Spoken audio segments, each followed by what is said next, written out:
It's another awesome episode of the Mashup, and today we're shooting at the Railways Museum, Nairobi. The trains beside me are old but pretty pimped, and I just love the atmosphere around me. We have a lot planned out for you tonight on the show. Coming up is the Blankets and Wine fashion segment and an interview with a very diverse artist. This is the Mashup, and I'm your host, Faith Minor. It was a lot of fun hanging out a whole afternoon with people who believe in glamour in fashion. But it's how people dress on the days off that is most intriguing. Blankets and Wine is known popularly for bringing together family and friends, and also it's a great opportunity to get to know what's new and trending in the fashion industry. I'm in love with your glasses. And I also like what you're wearing today. It's a very casual look. What made you want to come out today to the Blankets and Wine show looking like this? I think when I dress, the first thing I think about is being comfortable. I don't want to wear something that I'll be, pulling down all the time. I want something I'm comfortable in and I'll still look good at the end of the day. I was thinking about the weather. So I was thinking about something that's practical, warm but cool in case it got really hot. That's practicality. These are my favorite shoes. So, I wear them everywhere I have a chance to wear them. It's a new shirt. I bought it when I bought the tickets to this place. I love chunky necklaces. I think they can complete a look that's so simple and turn it into something beautiful. So I decided to go with the necklace and the glasses, the stunners. It's hot, so you need something to cover up your eyes. I just wanted a really bright and summery and fun dress to wear.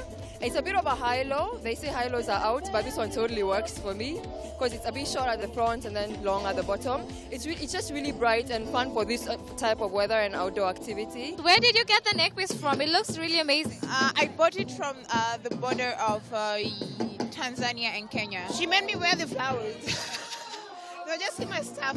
She was like, oh, you have to bring that with you. Why I chose the white dress is because I had no time whatsoever. I don't like taking that much time. I don't do makeup or anything. All I do is eyeliner and that's it. And the lipstick. These are Fulani Nigerian earrings. Yeah, and I got them from Spin as well.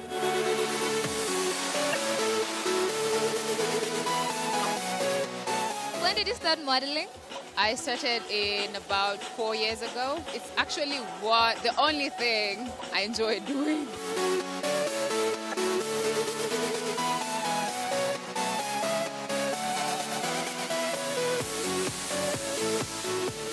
You looked amazing on the runway. Thank you so much. And I really love your makeup and your hair. Thank you. The makeup was done by Nazi. Hair by Sam.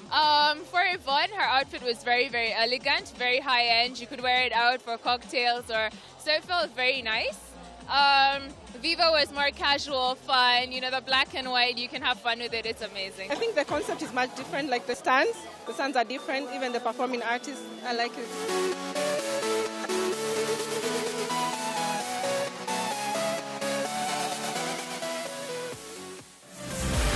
If there's something Kenyans know how to do, is to make a fashion statement. Up next, the former deputy head of mission at the Israel Embassy in Kenya.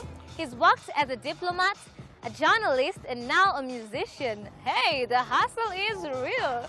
Anyway, he is best known for his first hit single, Unajua, and now a collabo with the queen of Afropop, Della. Here is Gilad's story. Sema, mpenzi how you been? Unaendeleaje? Amani aje? Yeah. Sema, mpenzi how you been? Umepotelea wapi? My name is Gilad Milo. I grew up in Germany, where I was born while my parents were serving there. For the first 3 years of my life. Traveled around Thailand, India, Nepal, backpacking, Kenya and Tanzania, backpacking. It's where I first came to Kenya in '96.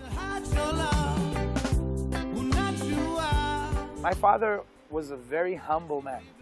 Even though he had an ambassador's title and sat with prime ministers and with presidents, he always said that as an Israeli ambassador, it's important to remember that the respect and the bowing down and the opening of the doors and all of those actions, they're not for Yehuda Milo, they're for the flag of Israel. And if you ever forget that, it'll go to your head. So he didn't forget it. He always knew that it was the flag, not, of course the man brought his own self into it, but he was a very big influence on my life, on all of us. And we represented. We always represented. When I see you, Nitaona in your eyes, and I'll know when I hear your voice. Kwakweli, this is my choice. If I wouldn't have joined the foreign ministry, I wouldn't have come back to Kenya. Funnily enough, the original plan of everybody who knew me in the foreign ministry was to send me to Turkey. The position, I'd come here, I was here as a spokesman for the Kikambala bombing.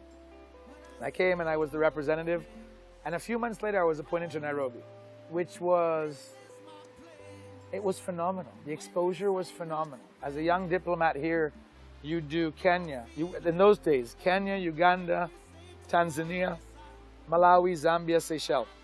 Those were the countries we represented, plus UNEP and Habitat. So you deal economic, public affairs, Mashav, which is the Center for International Development of Israel, so development work.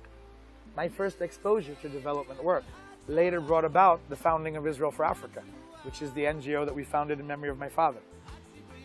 Another thing I do. So I mean, that exposure and coming to Kenya, we fell in love right away. Yeah, yeah. Maisha ni salama. It ain't about his color or his race. Don't need a label to describe his face. Who says a white man can't sing Swahili? He's black and white inside. I was one of two who formed White Donkey. All the music we sang, we performed was our own original music. Pretty much written 50-50 between two of us. Zohar Michaeli, who was the genius guitar player, partner, and me. And very different music, but blended well. Distortion, heavy rock, punk, you know, old school. I had 4 earrings, black leather pants and boots, spiked red, orange, purple hair, depending on the day. I only came back to real music in 2011. So 11 years later, 12 years later, in Kenya. It's cold outside. Fancy, won't you come inside? You don't have to hide your love. We're not you are. Yeah. The people here have huge hearts and souls. They're humble, they're warming, they're accepting, they're kind, generous. So that's what attracted me. And when I would sing in Swahili, the reaction to this day is always, when Kenyans see me anywhere in the mall or walking around, the first most popular sentence is, "You're doing a great job." I believe it. And if you call my mocha, baby,